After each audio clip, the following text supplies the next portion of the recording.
Mas eu quero agora falar com um cara que eu admiro e não conheço. Pedro Trenhaus. Pedro, doutor Pedro, eu falei nome seu errado, não falei? Trengrause. Bom dia. Bom dia, o senhor não é da Fundação Getúlio Vargas? Sim. A gente tem um curso lá de gestão de esporte que já está na 15ª edição. Então foi o senhor que eu republiquei, foi o senhor que criou e publicou uma frase espetacular. O futebol não é mais algo lúdico, mas algo absolutamente profissional e financeiro. Mais ou menos isso. A palavra lúdico eu lembro muito. Não é uma atividade. O futebol não é uma atividade lúdica, é uma atividade econômica. Eu falei 1 milhão de vezes isso, escrevi 1000 vezes e falando o seu nome, entendeu? E você está de parabéns por aquela, porque tem muito patrulheiro ordinário que fala que publicidade não pode ter, entendeu? Agora está todo mundo fazendo propaganda aí, colegas jornalistas e tal, entendeu? Então, o senhor lembra desse texto seu? O futebol não é uma atividade lúdica, é uma atividade econômica, certo, doutor? Certíssimo, e eu te agradeço pela consideração comigo, eu acompanho as suas publicações e é um grande prazer estar conversando com você hoje. E essa perspectiva de que o futebol, o esporte em geral, mas o futebol em particular, evoluiu muito e que se transformou num negócio com uma complexidade enorme. A gente tem hoje, por exemplo, a gente vai falar agora do caso do Flamengo, do Palmeiras, mas o fato é que esses clubes todos foram criados numa época em que serviam para ratear despesa, porque não tinha receita, não tinha bilheteria, não tinha televisão, não tinha transferência de jogadores, não tinha patrocínio. E de lá para cá, o que era uma atividade lúdica se transformou numa atividade empresarial, comercial, extremamente complexa e que não pode mais ser tratada da mesma forma. Precisa evoluir também, porque do contrário, a gente não gera emprego, não gera renda. Eu falei na Soccerex essa semana e fiz um paralelo entre o que os mercados mais maduros estão vivendo e o que o Brasil vive. Repara só, na Europa, eles enfrentam um problema que é o excesso de investimento. O fair play financeiro tem como um dos objetivos impedir o investimento exagerado, por exemplo, que o Paris Saint-Germain poderia fazer através do fundo que o comprou, o Manchester City poderia fazer e até foi punido até por investir mais do que poderia. Então o problema deles hoje é o excesso de investimento. Por quê? Porque as ligas são profissionais e os clubes são empresas.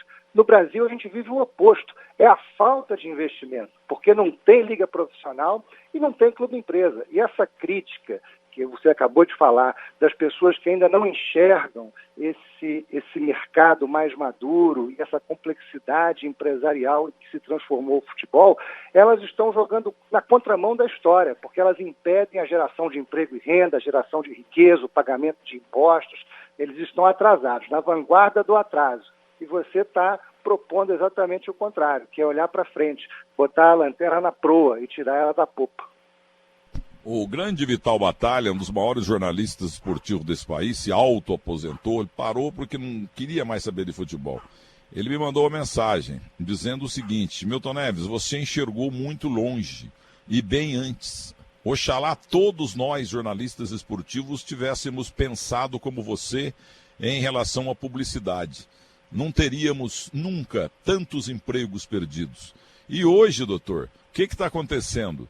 Nós temos jogadores do passado, da época lúdica, jogadores dos anos 50, 60, 70, até 80, entendeu? Eles estão numa situação financeira terrível. Olha o Manga, precisou ser ajudado por muita gente a partir da ESPN, entendeu? A gente colaborou minimamente também.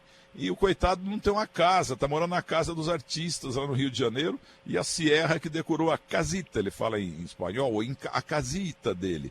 E jornalistas também. Jornalistas, como disse o Vital Batalha, jornalistas brilhantes, geniais do passado ou que ainda estão em atividade. É claro que temos um ou outro péssimo analista em inatividade, entendeu? Mas aqueles bons e tal, não ligaram, como o Vital Batalha falou, não ligaram para esse aspecto econômico desse produto futebol. Futebol é um produto, não é uma atividade romântica, lúdica, certo, doutor? E a gente vê isso com a postura do Flamengo atualmente. Poxa, imagina, no meio da pandemia, o Flamengo demitiu 60 funcionários. Tomou uma decisão empresarial. Mas esses funcionários, que estavam no clube há 30, 40 anos, muitas vezes passaram por momentos em que o clube não conseguia pagar os seus salários. Então, quando o clube precisou deles, eles ficaram lá. Agora, nesse momento em que eles mais precisavam do clube, o clube que hoje tem uma situação financeira como nunca antes teve, tomou uma decisão empresarial e nada romântica. Mandou embora 60 funcionários. Eu acho que a gente está vivendo justamente um choque de realidade hoje em dia. E as pessoas que criticam isso precisam acordar e trabalhar, né? Porque muita gente que critica não quer mesmo é trabalhar, né? E ficar no olho gordo na vida de quem fez sucesso na vida, só ganhando na publicidade e no jornalismo, não com atividades paralelas. Eu queria saber do senhor, brilhante que o senhor era, da Fundação Getúlio Vargas também e tal, como é que o senhor está vendo esse imbróglio aí? Ainda tem uma chance desse jogo hoje acontecer, porque tem uma liminar que pediram lá no STJ, o STF. O que o senhor acha? O jogo vai começar daqui a pouquinho e a gente não sabe se vai ter jogo. Isso é um problema seríssimo. O resultado que vai sair dos tribunais é uma incógnita, porque cada cabeça, cada juiz, uma sentença. Então é possível, sim, que haja a reversão da liminar. Até porque a medida liminar é uma medida precária, não pode realmente ser revista a qualquer momento. Agora, o pano de fundo para isso é muito mais amplo. É a desvalorização justamente do produto, que precisa de racionalidade, de segurança, para ser bem comercializado. Imagina a quantidade de pessoas que tinha se programado para assistir e agora não sabe se vai haver, e se programa para fazer outra coisa. E os patrocinadores, todos os envolvidos, né, com essa atividade. É uma insegurança e que não diz respeito somente a essa decisão. Repara só que, mesmo em condições normais, com uma tabela já programada até o final do ano, em outros anos, é impossível comprar, por exemplo, um ingresso de um jogo no Brasil com 6, 7 meses de antecedência, coisa completamente diferente do que acontece na Europa, onde as pessoas se programam porque sabem que a atividade está bem planejada, bem programada e vai acontecer daquela forma. Então, essa insegurança, que fica ainda mais exacerbada nesse momento com essa chuva de liminares, ela já, de certa maneira, é bem presente no futebol brasileiro. E isso é um grande problema que nós temos. Ô, doutor Pedro, olha para o senhor ver a bagunça realmente, o senhor tem razão, no futebol brasileiro. Tava lá a tabela feita direitinho, Corinthians jogaria hoje, entendeu? Tudo direitinho. Aí o SBT comprou os direitos da Libertadores e os principais jogos são quarta-feira. O que fez a Rede Globo?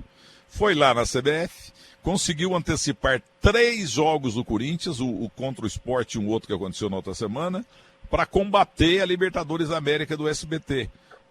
Agora hoje tem esse imbróglio aí, vem esse pepino, o jogo não deve acontecer, nessa altura eu tô achando que não vai ter mesmo, e ela não tem o que passar. E ela pôs sábado grandes jogos, entendeu? Grandes jogos aconteceram ontem, Atlético Mineiro, Internacional, São Paulo, e hoje sobrou só o resto do resto. Entendeu? Isso no período da tarde. Então ela não tem quem pôr no ar. Foi lá fuçar, encheu o saco da CBF. Uma coisa absurda. A tabela tá pronta, aprovada e tal. O Corinthians anteciparam 3 jogos do Corinthians da quarta-feira ou quinta-feira para o domingo. Não, melhor, do domingo. Como é que é? Ele tirou os 3 jogos do domingo para botar na quarta-feira para combater o SBT. Isso é uma bagunça. Eu estou citando 2 emissoras co-irmãs, mas é uma bagunça isso. Parabéns ao SBT que veio para o futebol, é bom para a crônica esportiva, vai dar emprego, está dando emprego, é tudo maravilhoso, entendeu? Só que é o seguinte, você tem a tabela, como o senhor falou, no basquete americano você compra o ticket 1 ano antes. E vai no dia lá, tá a tua poltrona certinha lá, a tua cadeira certinha, entendeu? Então, a Globo, com medo do Ibope da Libertadores do SBT, antecipou esses 3 jogos e hoje está tomando a cabeça aí, não tem o que pôr. O maestro dessa orquestra, quando ele erra, todo mundo desafina. Quem é o maestro dessa orquestra? É quem organiza a competição. E quem organiza a competição é que estabelece como é que os pacotes dos direitos de transmissão serão comercializados, é quem, na verdade, determina qual a música que essa orquestra vai tocar. Então, como o maestro, enfim, não vai bem, a orquestra inteira desafina. Não é um problema do SBT, da Globo, não. É um problema de quem organiza a competição. E que, no Brasil, O Brasil está entre os 10 principais mercados do mundo em termos de receita, muito pelo protagonismo que a Rede Globo tem junto aos anunciantes, o que permitiu o pagamento de valores que talvez o produto futebol brasileiro não conseguisse de outra forma. E nós temos a prova disso, nesse momento, com a chegada das outras emissoras, comprando os pacotes que a Globo tinha por um valor menor, porque não tem condições de pagar o que a Globo pagava. O próprio CEO do SBT deu uma entrevista num jornal de grande circulação falando isso, que a Globo pagava muito pelo futebol e que nenhuma outra emissora teria condições de pagar o mesmo que ela pagava. É o caso da Libertadores, onde a SBT comprou a TV aberta por um valor menor do que a Globo pagava pela TV aberta, por exemplo. É o caso do Carioca, que a gente vai ver agora. A Globo saiu e não tem ninguém soltando fogos de artifício achando que alguém vai pagar mais do que ela pagava pelo Campeonato Carioca, não. Pelo contrário, estão correndo atrás para ver se ela cumpre o contrato até 2021. Então, a gente está vivendo um momento realmente muito, muito, muito delicado. Mas que no fim das contas, a responsabilidade por organizar tudo isso é de quem faz a competição. E nos 10 principais mercados do mundo, como eu ia falando, todo mundo tem liga profissional, menos o Brasil. Todo mundo tem clube empresa, menos o Brasil. Então, realmente, o Brasil está na contramão dos principais mercados do mundo e isso se reflete nesses problemas todos que a gente está vendo. Doutor Pedro, digamos que o senhor fosse um Luiz Felipe Salomão, um Gilmar Mendes, não Lewandowski, entendeu? Digamos que o senhor fosse um grande jurista, e esse caso, o senhor é um grande jurista, mas digamos que o senhor fosse um jurista aí dos tribunais que estão ainda pensando nesse caso de hoje à tarde. Qual seria, o senhor como relator, qual seria o seu voto? Palmeiras joga com o Flamengo ou não joga? O que o senhor decidiria? Bom, levando em consideração todo o contexto, repara bem, o Flamengo foi o time que mesmo durante a pandemia defendeu, sozinho praticamente, que deveria voltar completamente ao normal com público nos estádios. Isso é há pouco tempo, né? Esse é um clube que não tem condições de pedir o adiamento, porque alguma parte dos seus jogadores, que aliás ele tem plantel maior do que o número de jogadores que foi pego com a Covid, né? Então ele tem jogadores registrados suficientes para fazer o jogo. Ele não tem condições de pedir para adiar um jogo por causa da Covid, ao mesmo tempo em que pede a volta do público aos estádios nesse momento. Então, essas questões de saúde pública precisam ser consideradas como um todo, né? Agora, por outro lado, realmente, essa decisão de voltar às competições, que é baseada na decisão das autoridades públicas, porque, no final das contas, repara bem, o Brasil inteiro tem um posicionamento em relação à Covid. Se ele permite a volta das atividades, tem que permitir também a volta do futebol, que é um negócio que gera emprego, que gera renda. Então, no fim das contas, a gente tem um outro maestro nessa orquestra, que são as autoridades públicas que têm o dever de conduzir a sociedade nessas águas turbulentas, né? Eu confesso que eu teria muita dificuldade para tomar uma decisão. Porém, considerando que as autoridades públicas elas chancelaram o retorno das atividades do futebol, considerando que o Flamengo tem jogadores suficientes para jogar a partida. Pode não ter todos que ele gostaria, mas tem jogadores suficientes para jogar a partida. Considerando tudo isso, eu acredito que a minha decisão seria de que o jogo deve acontecer. Agora, eu precisava ter acesso aos autos, ler com profundidade todos os argumentos. Eu estou falando aqui com base nas informações que eu tenho, que são basicamente as informações que a gente viu na imprensa, né?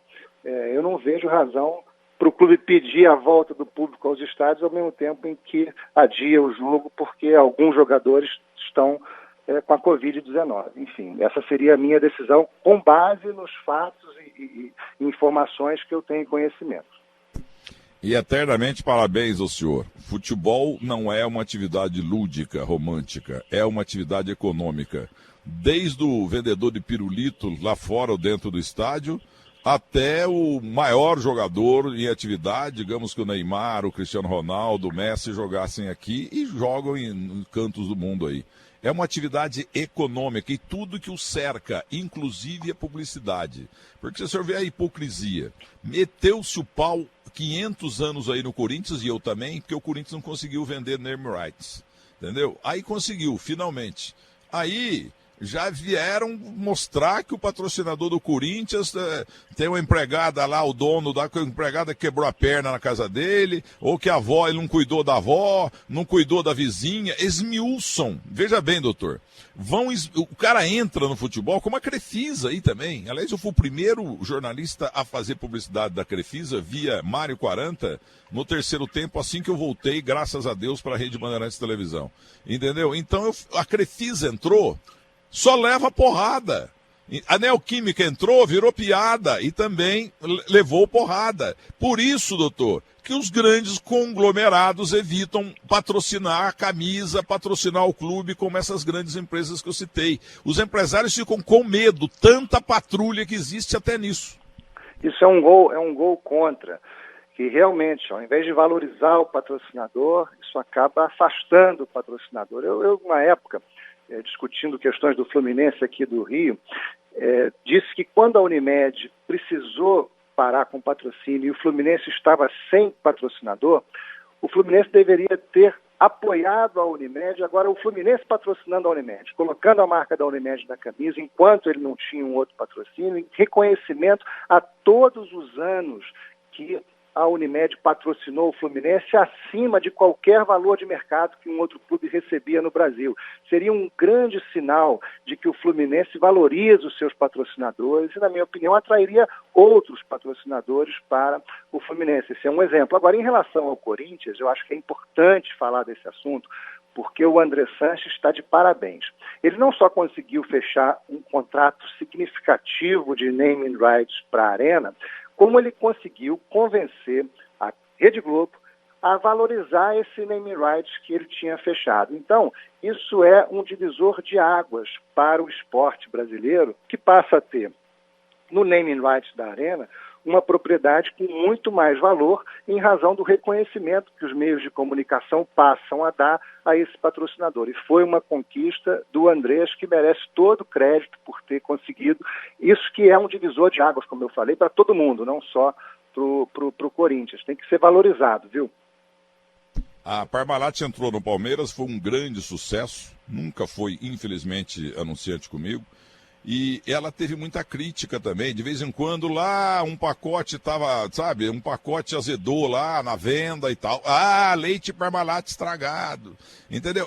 O cara para entrar na Europa, o patrocinador ele é respeitado e bem-vindo. Graças ao patrocinador, eles têm aqueles campeonatos maravilhosos. A Parmalat foi embora também, entendeu? Começaram parte da torcida. Eu tenho até um amigo lá de Itu, que o filhinho dele precisava de leite, ele achou só da Parmalat. Ele não comprou, porque ele é São Paulino. Ele pegou, foi a Sorocaba para comprar, entendeu? Então isso é uma questão pequena. E outra, DNA de patrulheiro, tipo assim, olha, vou plantar, com arrogância, fala com outras palavras, eu estou plantando dificuldade nos meus espaços para colher facilidade. Isso é uma sem-vergonhice, entendeu? Quem pratica esse tipo de coisa eventualmente. Então eu queria que o senhor conclua. E tem gente que só sabe criticar, não sabe construir.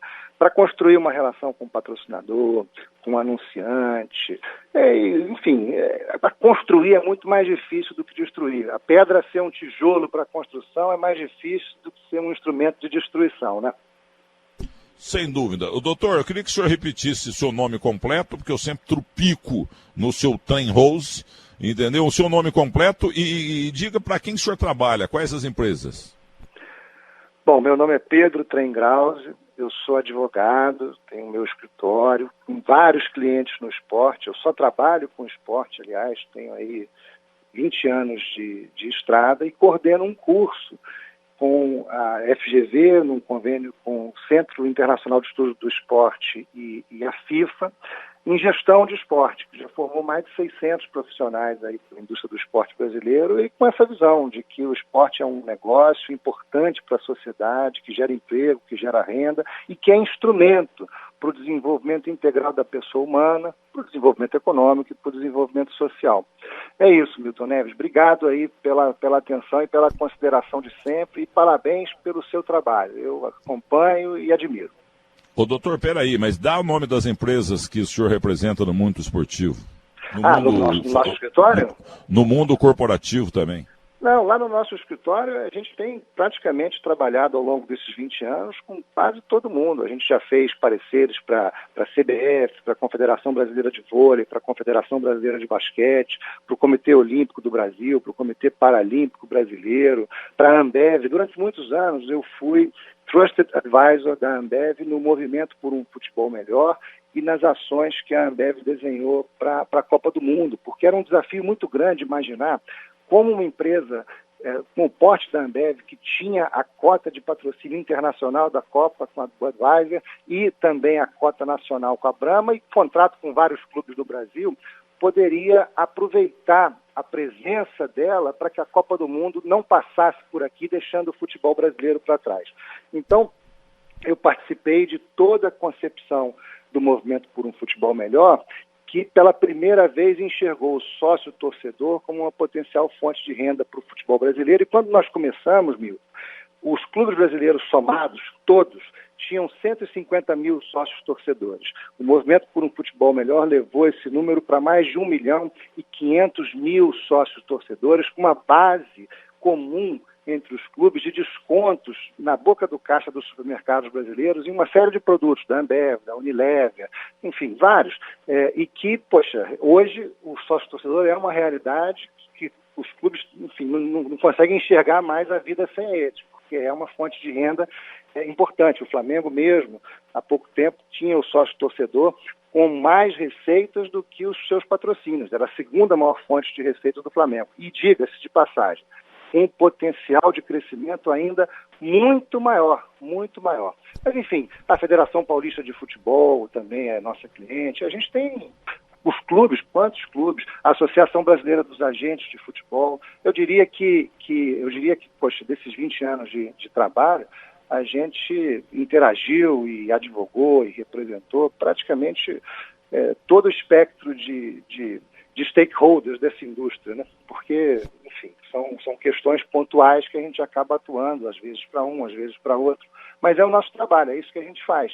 Agora estamos trabalhando muito essa questão do clube empresa, porque a legislação pela primeira vez permite a conversão de uma associação civil sem fins lucrativos em sociedade empresária.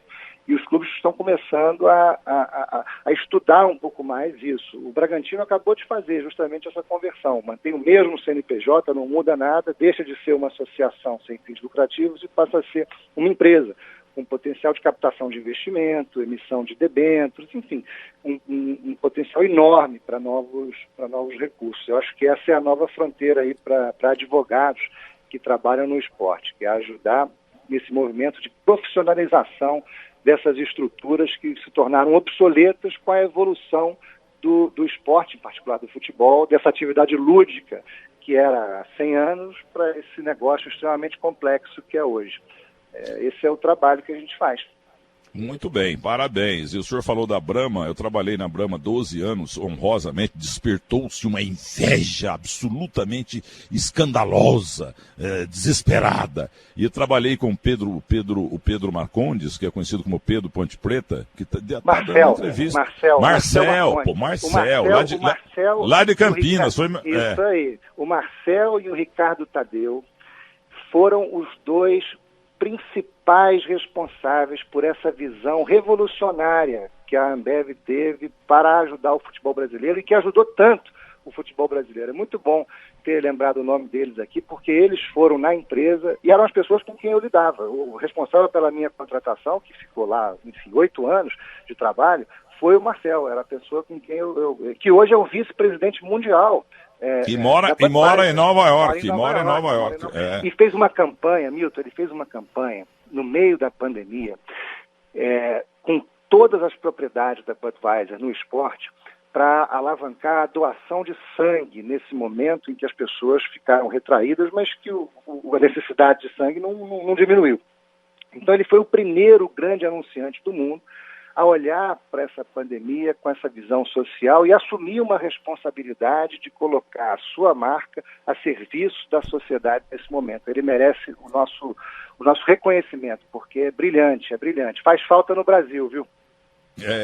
O Marcel é conhecidíssimo como Marcel Ponte Preta. Ele é de Campinas, doente pela Ponte Preta, brigava de vez em quando com ele, não fala mal da minha macaca, eu corto o patrocínio e tal. Fiz 12 anos de Brahma, entendeu? E com o Brito, que é o presidente ainda, parece que vão mudar lá em Nova York, não sei. Quando ele assumiu a Brahma ali na Renato Paes de Barros, o Brito, Carlos Brito, eu assumi no dia 1º de um mês aí de 1900 não sei quanto, entendeu? Fiquei 12 anos na Brahma. Antes tinha feito Skin Cariol, fiz Antártica também, que hoje é do mesmo grupo, né? E isso despertou uma inveja desgraçada, viu? Como sofre patrulheiro ordinário. Porque o negócio é o seguinte, doutor, depois dessa entrevista sua brilhante aqui, pode ter certeza que amanhã ou daqui uma semana vão pesquisar a sua vida e vão descobrir que um passarinho fez cocô no urubu. Entendeu? Aí que o senhor merece ser destituído. A ordem dos advogados tem que tirar o doutor Pedro, porque o passarinho dele faz cocô no urubu. O urubu fez cocô no passarinho. Eles vão feito urubus mesmo, atrás da desgraça. E cada vez mais ferrados, nojentos. Um abraço pro senhor, o senhor é brilhante.